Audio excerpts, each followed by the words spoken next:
Salut les investisseurs, dans cette vidéo, on va mettre à jour l'analyse de ServiceNow après la publication de ses résultats. Pensez à vous abonner à la chaîne et activer la cloche si ce n'est pas déjà fait. On commence tout de suite avec le cours de l'action ServiceNow. Donc on est à 20% à peu près des plus hauts à 1210 $. Est-ce que c'est le moment de s'intéresser à ServiceNow? On voit que le cours a bien chuté, si on zoome, il a bien chuté depuis la publication.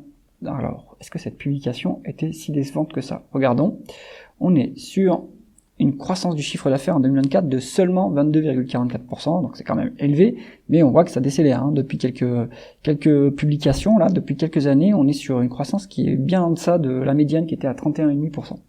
Il y a des acquisitions à signaler sur la période, mais rien de, voilà, il y a 100 millions d'acquisitions, c'est rien d'exceptionnel, donc on est plutôt sur la croissance organique qui est en décélération.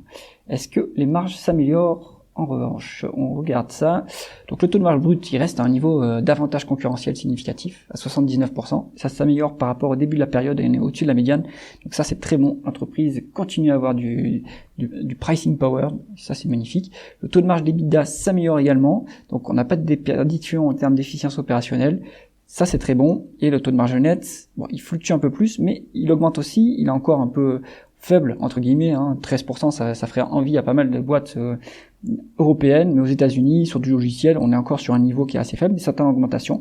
Donc, ServiceNow, c'est en train de devenir qualitatif. On a franchi vraiment le seuil de rentabilité depuis, on va dire, 2022, et depuis, l'amélioration des marges s'accélère. Donc, on est vraiment sur le phénomène, le winner takes all, et donc, quand le leader du marché a pris toutes les parts de marché, il peut ensuite fortement augmenter sa rentabilité, et ça génère ensuite beaucoup de cash. Donc, on va continuer avec la conversion des bénéfices nets en free cash flow. On est sur des free cash flow qui sont largement plus élevés que les bénéfices nets. D'où est-ce que ça peut provenir? Est-ce qu'on a une amélioration du BFR? Oui, ça s'explique une partie de cette amélioration, donc ça c'est très bon. Est-ce qu'on a des moindres dépenses à capital qui seraient le signe qu'on sacrifie un peu l'avenir, on va dire? Eh bien non. Les capex sont supérieurs aux dépréciations amortissement, donc on améliore l'appareil, l'outil industriel, entre guillemets, c'est du logiciel. Et on a du other non-cash items, à mon avis. Voilà, on a alors 26 milliards de other non-cash items. De quoi ils sont composés? Eh bien, on regarde les rémunération en action, et voilà, donc c'est en train de diminuer, donc ça c'est plutôt bien, mais en fait, donc sur les entreprises du logiciel, on rémunère ces développeurs avec des stock options ou des actions gratuites, et donc ça, eh bien ça impacte les bénéfices nets, mais pas les free cash flow, donc ça explique aussi une bonne partie de cette différence. En revanche, c'est un effet qu'on va voir après, ça dilue l'actionnaire. On continue, donc ce qu'on voit ici, c'est que les free cash flow, franchement, sont élevés, et puis représentent mieux la profitabilité réelle de l'entreprise. Maintenant, là, le return on invested capital, donc le retour sur capital investi, une mesure de rentabilité opérationnelle, on est sur 9%, c'est pas encore très élevé, mais c'est en augmentation. La médiane était à 3%. Ce qui est important ici, c'est la trajectoire. Maintenant, le niveau en absolu, il est plus faible que la croissance, donc on peut pas autofinancer la croissance avec cette rentabilité, mais on va le voir, la société dispose d'une trésorerie qui est, on va dire, j'allais dire abondante, mais pas forcément. Bon, il y a quand même un peu de trésorerie. Donc le groupe peut piocher dans cette trésorerie pour financer la croissance, le temps que l'entreprise devienne encore plus rentable.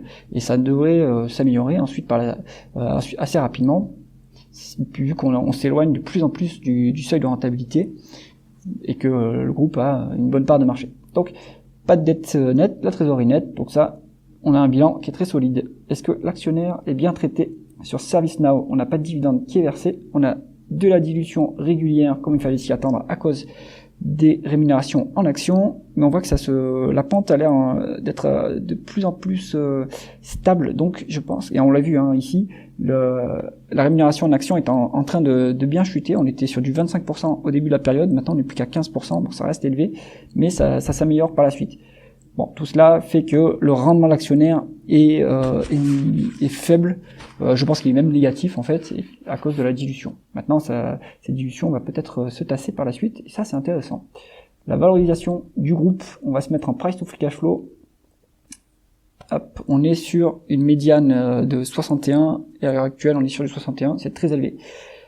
En absolu, c'est très élevé, et si on regarde par rapport au passé, évidemment, ça va être très élevé. On n'a pas de projection de free cash flow. On va essayer peut-être de regarder en valeur d'entreprise sur EBITDA, si on a une projection d'EBITDA, oui c'est le cas. Donc en valeur d'entreprise sur EBITDA, on est en dessous de la médiane. Sur les projections, on est encore au-dessus de la médiane. Donc, conclusion, sur ServiceNow, il y a de la croissance, qui est un peu en train de ralentir toutefois. Donc ça va faire dégonfler un peu le multiple, et donc dès qu'on publie un peu en dessous des prévisions des analystes, on se prend un taquet. Donc ServiceNow, ça peut être intéressant pour un investisseur dans la croissance et pour du très long terme. Donc il y a un effet quand même un peu, la dilution, elle vous empêche un peu de profiter pleinement de la croissance du groupe, mais la dilution va continuer à diminuer. Enfin la dilution va diminuer, le rythme de dilution va continuer à diminuer. Est-ce que ça sera suffisant pour maintenir un multiple aussi élevé? Ça, je ne sais pas. Donc, si on rentre sur ServiceNow, on rentre pour le très long terme parce que à l'heure actuelle, le prix me semble mauvais. Et donc, il faudra plutôt escompter sur le second moteur de croissance du cours, qui est l'amélioration des bénéfices. Et ça, je ne doute pas que ça va s'améliorer avec la hausse des marges. C'est tout pour cette analyse. Si vous avez aimé la vidéo, mettez un pouce vers le haut et pensez à vous abonner à la chaîne. À bientôt.